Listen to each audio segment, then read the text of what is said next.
welcome to another edition of Finger Tapping Frenzy that we all know and love as WWE SuperCard with me, Big Jim, here at BadLadDad HQ. Now then, it's been a road to glory weekend. Did you get your glory? Did you get what you wanted? For me, I started the weekend with the best deck I could possibly put out, right on the butt crack of WrestleMania Plus. So I still wasn't hitting that SummerSlam tier. But I'm pleased to say, after about a day of playing and powering up Randy Orton, who, as you will have seen, was my latest Money in the Bank card that I'd taken, that just tipped me over the edge. And my target for the weekend was, as a lot of you will know, the stupid idiot. That was that stupid idiot. It's Chris Jericho. And I quite comfortably nabbed him in the end. It was down to the 3-point matches, just for the last few matches, but it's pretty plain sailing all the way there. So that's good news for me. That means that I've got a second pro. He will be a good foil as well for Miz, who is my main pro, who, as you can see, is a right arrow. And Mr. Jericho Ho is a left arrow. And this Mr. Jericho is as improved as he can ever be, so he's fully maxed out. And my second Mr. Jericho is being worked on. He's a work in progress. As you can see, very minimal progress, but he's a work in progress nonetheless. So that's going to be my next target, is to get him powered up. Now, I haven't had a look to see what we've got for the team event. And the team event is here. So, of course, we're not going to see, are we? Well, we'll be in SummerSlam tier. I've got to check on Twitter. That's normally the source of all valuable information, is Twitter, isn't it? Oh, well, so at the time of doing this, I'm not sure who that greeny glow belongs to. But don't bother telling me in the comments down below, because by the time that you see this video, we will all know who it is. So save yourself those few seconds in typing down below. Although, do let me know how you got on with your road to glory. Did you, for those of you who were frustratingly not hitting SummerSlam tier in the previous events, have you just taken that little step of the Great Divide and got yourself up to the top tier? Fusion Chamber, what am I doing? I'm waiting on a WrestleMania there. I've got Broccoli Legions and Randy Orton. Is he the other one? I can't remember what I've got now. Let's have a quick look. Stone Cold Steve Austin. What am I talking about? Randy Orton. You're a fool. He's Survivor level, isn't he? And of course, Vincenzo McMahon. So if I got a Stone Cold Steve Austin or a Broccoli, that would be useful in terms of pros. Now, frustratingly, I'd planned this King of the Ring that I was in to be hitting the knockout stage around Monday morning UK time, about 9:30 UK time. At the moment, it's about 1 o'clock UK time on Monday afternoon. But I was working on Backlash overnight. Now, Backlash for us in the UK was 1 AM to 4 AM. And I had to do a video for Yahoo Sports at 7 AM, wrapping up what had gone on. So I've actually been up since about 6:30, 7 o'clock on Sunday morning UK time. So I've been up for 30 odd hours already, and I've got to go out and do a West Ham podcast this evening in the centre of London. So I want to be pretty pooped. If I'm not going to be pretty pooped, I'm probably going to keel over somewhere. So if this is the last video that you ever see from Big Jim, you'll know why. I'd got this King of the Ring, and I got it planned so that the knockout stage would be about 9:30. But because what I was doing with the video this morning for Yahoo spilled over, and then I had to take Ninja Boy to school, yada yada yada yada, I got to the quarter-final stage quite comfortably and should very easily have made progress. But what did I do? I missed it. I just didn't get to it until 10 minutes after game 2, and I was playing a bot. It was very frustrating. Look at that. Look at that. It's a bot, which I could have beaten very comfortably. So that would have at least got to the semi-finals, where I would have played SJ89. That is right, isn't it? Yeah. Let's have a look at SJ89's deck. Right, that Diva would have beaten me. That wouldn't have beaten my tag team. That wouldn't have beaten my Diva tag team. That wouldn't have beaten... No, so I probably got through to the final, just looking at that little lot. But I didn't, because I missed the knockout stage. And if you miss the knockout stage, you're not going to win any prizes, are you? Well, you will, but not the prize you wanted. So let's claim this rather useless Survivor card, see what we get, just for the hell of it. Sting, hello and goodbye, Mr. Sting. I suppose on the plus side, he'll be useful for the Chambre de Fusion. So, good grief. Right, I'm just doing my best to log out, as I like to do through many editions. Right, Money in the Bank wise, I've not made any progress on this since Friday, simply because I was doing Road to Glory, and obviously got a few other things to do, as video making, so trying to do a bit of work in between, which helps. And of course I'm planning or trying to get this second Randy, which should be well within my capabilities. I've certainly got the time to do it. It's whether I've got the application and actually get stuck in to do what I need to do. Now, did you see Backlash? Have you caught up with Backlash yet?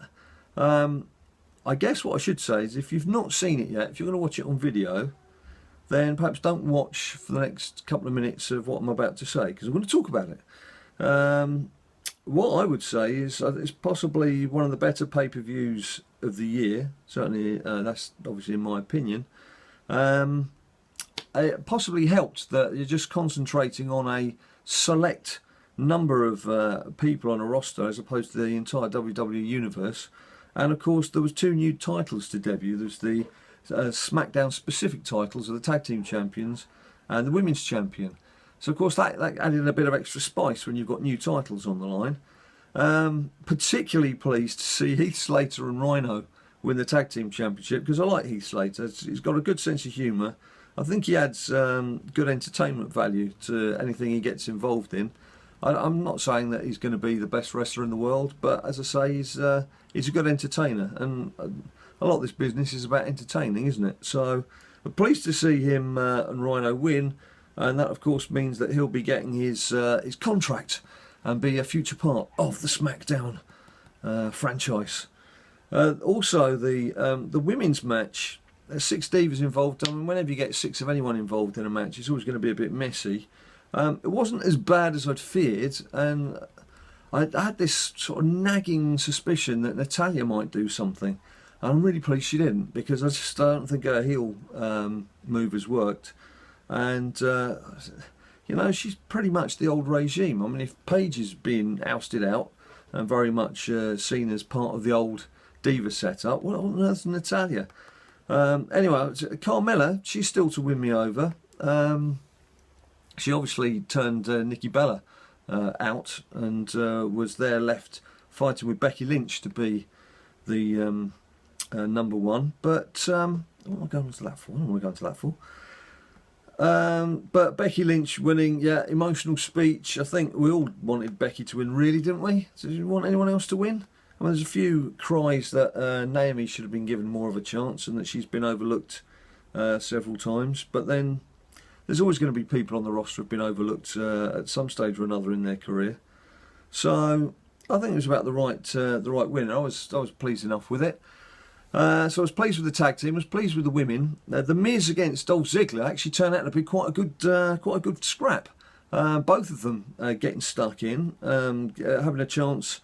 I mean, Miz was on top early on. Dolph came back and was throwing his traditional moves together.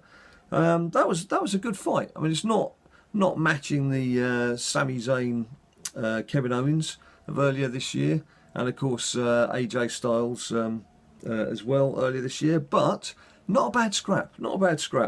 I just wish it would be nice to have Miz win without the intervention of his old girl on the apron of the ropes, who of course this time around employed some sort of spray into Dolphy Zigg's face. And the whole Bray Wyatt and Randy Orton scenario, I'm disappointed with the crowd that Randy Orton obviously didn't turn up to fight properly. Not a big surprise for us, because all the clues were there with the earlier segue. But fun to see Kane coming back out into the ring. But when is Bray Wyatt going to be allowed to win in a pay-per-view match? How many times have we seen Bray Wyatt actually lose? It doesn't matter how well he fights, which doesn't really help enhance his image as this sort of enigmatic character that lurks in the shadows and can come out and ruin your day. If every time he has a pay-per-view fight, it's his day that's ruined. It doesn't quite work, does it, WWE? That's something you need to look at, something you need to address. So that was not a low point, but it was the weak point for me, if you like. And then we got on to the main event, and I'd just say it lived up to expectation. I mean, you always know that Dean Ambrose and AJ Styles are going to give you 100% commitment to whatever it is that they're doing. They're two of the hardest working stars in WWE. I think for the 4 or 5 live events that myself and Ninja Boy have been to over the past 12 to 18 months, those two have been at every event. Well, certainly since AJ Styles joined WWE, made his big move. In fact, in London, he had to fight about 4 or 5 times over 2 days because of various people who pulled out. So it's good to see the two of them scrapping away. And Ninja Boy hasn't had a chance to see it yet because he's at school right now. But I know he will be delighted. Although it's sad to see Dean Ambrose finally lose his title, not his Lunatic Fringe title, just the actual, just the WWE title. It's fantastic to see AJ Styles, after all that he's done in his career, and make his move to WWE. This is his first big win, and done his first title win basically for WWE. I think fully deserved. And of course, if you're going to be the face that runs the place, you need to have the title in hand. So it was quite right and fitting that AJ won it. I don't think that people were confident he was going to win it, even halfway through the fight. There seemed to be still fairly even, and it could go any way. And indeed, towards the end, I think some of the crowd sounded a bit disappointed because it looked like Dean Ambrose was going to win. So that was a good win for AJ. It was a good evening of entertainment. So well done, SmackDown. And it makes it interesting now to see how Raw's going to respond, because we've got a couple of months now of SmackDown and Raw having a pay-per-view each. And then we get to November, and they will come together in one big pay-per-view. Now that's the way that WWE's going. By the time we get to November, we should be in Season 3, I would assume, of WWE SuperCard. But will you be in Season 3? Will you have lasted long enough? I think for me, the SummerSlam tier has given me a bit of a pep up. It's given me that sort of extra enthusiasm just to carry on playing for the time being. And the fact there aren't so many SummerSlam cards as there were WrestleMania. So I've got to have one pro in the bag, as you know, another one on the way, and hopefully can work on Randy too. I've not been able to get the event cards at the start. In fact, I got Finn Balor in the very first event, and then wasn't in SummerSlam tier to get him second time round. So that niggled a bit. And I know there's quite a few people have just stopped playing, and they're going to wait to see what Season 3 is like, and then make up a judgment call from then as to whether to play it or not. But what are your thoughts? Are you still gung-ho, still loving it? Or are you just having second thoughts now, thinking, well, do you want to play on with this for the future? It's in the balance. I know it's in the balance. Anyway, that's it from me for now, people. Thanks ever so much for watching. As usual, bung a like down below if you like the video, and you know where to subscribe if you haven't already. And another way of finding out when our videos are coming out and when is on Twitter. We're also on Facebook. We're on Instagram, all at BadLadDad. And until I see you next time, you know what you got to do? You stay cool.